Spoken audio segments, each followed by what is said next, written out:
that went off. What are your thoughts on the overall team that you're playing? It's a strong side, yeah. Happy with it, obviously. Fit and raring to go, obviously. Gutted for people like Gary and Ian Henderson who miss out on the last weekend. But the lads who come in got their chance to put the best foot forward, and yeah, we're happy with where we're at. Training went well yesterday, so captain's run tomorrow. So fingers crossed, and everyone comes through for the game nice and healthy. What's going to be key for football on Saturday? Oh,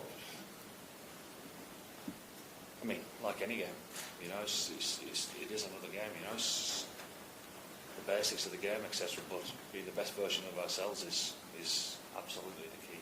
And yeah, I think, you know, the outcome is of what people think that we're chasing is a trophy, but we're not. We're chasing being the best version of ourselves when it matters the most, and we all know that it matters. But performing under that type of pressure is the next step for us.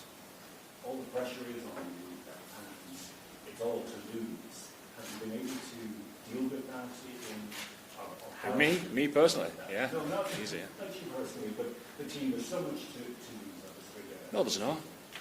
It's a game. It's a game of rugby, and we always challenge ourselves, and that's something that we do pretty well. You know, the week's been pretty abrasive, if I'm honest, in regards to what we need to be better at and where we need to take our game, and the expectation of making sure that our best is safe to last is key for us. Andy, it's great news that David Doris and Dan Sheehan are able to start. Yeah, obviously two players for the big stage, and they're fit and well, ready to go. I know it's not your first time to face your son Owen in an international game. What is it like in the build-up to such a big game with advance on the line? Have their side been picked yet, has it? Has it come out their side yet? It's not come out yet, has it? Not sure yet. Let's see whether it's picked first or not. What's it like in the build-up to the game? Do you have conversations before it, or how do you approach it? I'll have a conversation, yeah. We don't ask questions that puts the other person in too much of a predicament, so I know that he's travelling over today. He's not staying too far from our house, actually.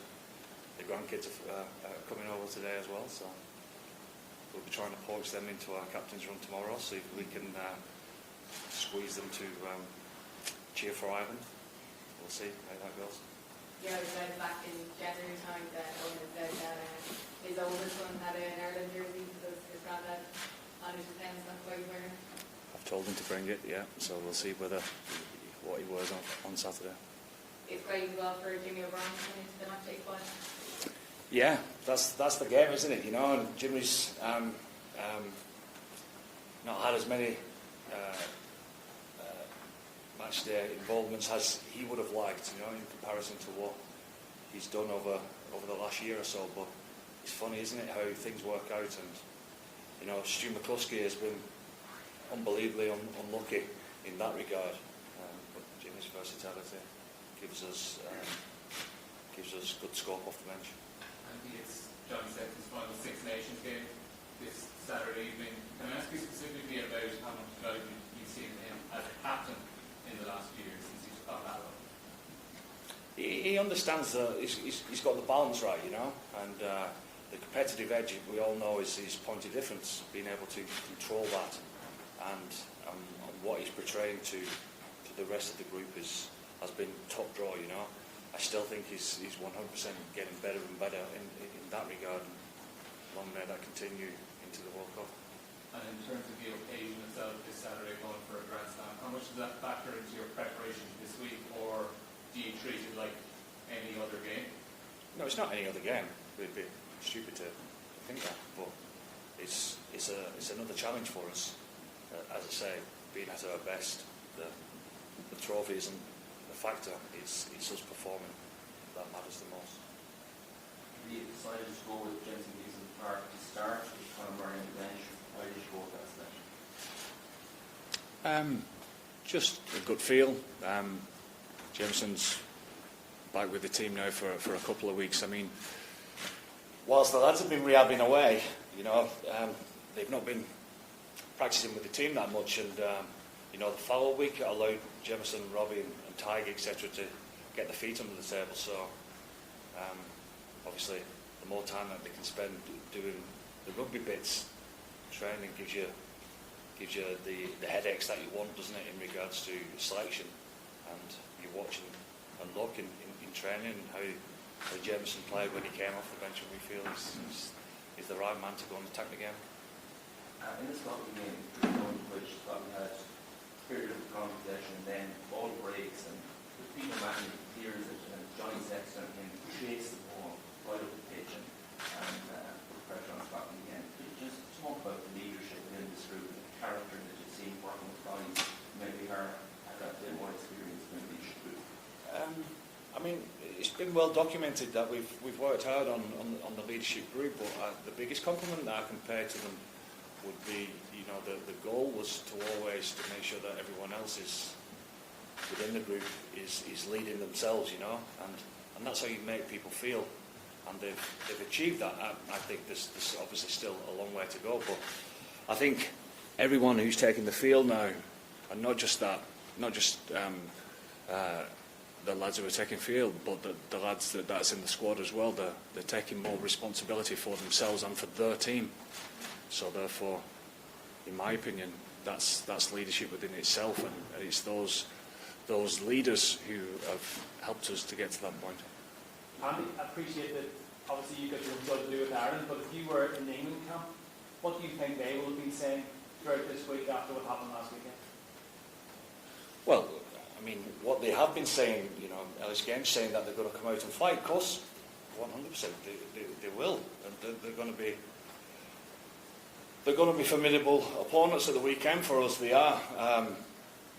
I know the quality of play that they've got, and watching them also in the Six Nations and in patches that we've seen in the attacking game when it's been flowing, etc. They're as dangerous as anyone in the competition. So I think they'll have the emotional edge. Obviously, there's no better tonic, is there, than getting back out there and playing again and putting a few things right. So we'd expect them to be way better than the best so far, because I know that's what's in them. I know the fight that's in the players and the coaching staff, etc. And I suppose in many ways this is the perfect weekend for them. So we're expecting them to be at the best, and that's good for us. Again, it allows us to challenge ourselves. Even before the Wales game, Paul O'Connell in his pre-match press conference spoke about how he felt this group of players embraced being the favourite, embraced being the number one team in the world. How impressed have you been with the way the players have dealt with that situation? Perhaps maybe when previous Irish sides, even Paul and Brandon Driscoll admitted it, they would shied away from that. How pleasing is it that at the top level your guys are, if you want to use a better word, enjoying rugby and enjoying the moment and enjoying being the target for every other team in the world? It's we've performed pretty well in big games, but it's never been perfect, and I think that's the answer, really, that we're always chasing something, and when you're trying to be the team that you know you can be, it's pretty difficult to nail that down every single week, so there's always something to chase, and our potential hasn't been reached yet, so there's always a realisation of what we're trying to get after and achieve, and that's always bigger than the result, so it keeps us pretty grounded. And the last couple of Grand Slam titles have been over in Wales, over in England. Yeah. How big a factor that happened here, and what do you want to see and hear maybe? It's something that we've talked about from day one coming in before we went to Portugal. That it's not been done here, so we've earned the right, haven't we, to have a go at that. So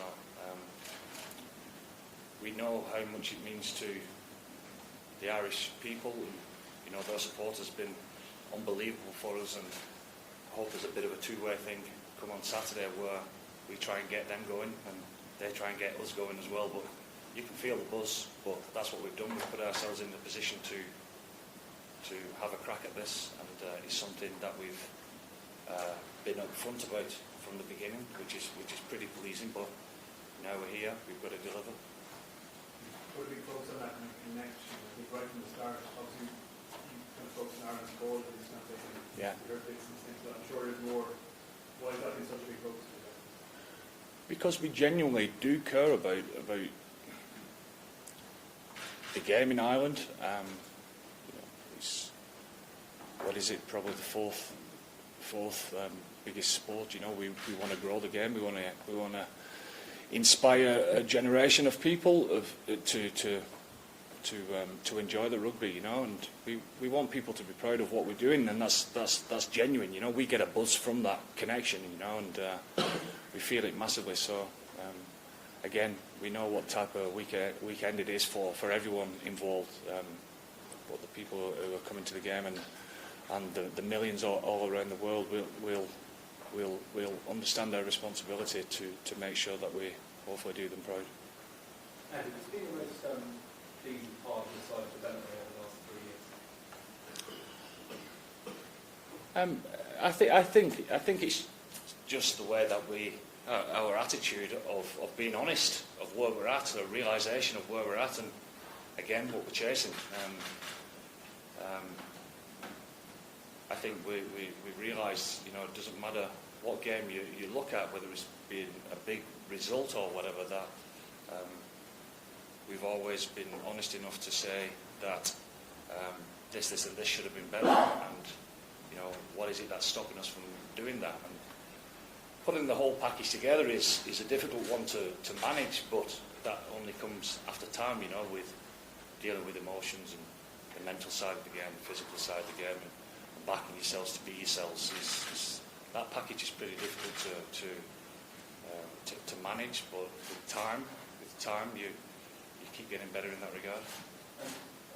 Pick up on a question from earlier. See so often in recent memory teams kind of clamouring to be the underdog, but your heavy favourites tomorrow, to be a really great side, does the team have to keep on embracing the favourites week on week on week? Everyone talks about walking towards stuff and trying to be yourself, but we don't. I mean, we don't want to be number two in anything. This weekend we don't want to be second best. We don't want to be second best in anything really. So, but in that regard, it's not embracing that. It's embracing the challenge of being ourselves, being our best. That's all that matters. And if that's all that matters, then what have you got to lose? That's the pressure that we put on ourselves. Andy, you could say the last one in this section. You talk about chasing perfection. In a coach's mind, is perfection attainable? No, and it never is, and the players know that. We talk about it all the time. So it's something that you're always chasing. You're always trying to tinker with to try and improve, and that's how it's always going to be. That's the reality of life, isn't it? And I think you said you could get better. Give us a headline on an area that you could get better at. Oh, everywhere. I see reports every week, and they've said, whatever side, not just us. They were clinical, they were this, they played at speed, they did this, they did that. But when we analyse any of our games, you look at say the perfect game, the perfect performance that you remember back in history. You'll watch it back over again, and it's littered with all sorts, isn't it? Really, I suppose the England game in the semi-final in the World Cup. Wow, what a performance that was! And I was there watching it live, and I thought, whoa, that's a brilliant performance when it really mattered. But if you watch that back, there's all sorts of stuff that they would have wanted to improve on. So it's the same for us.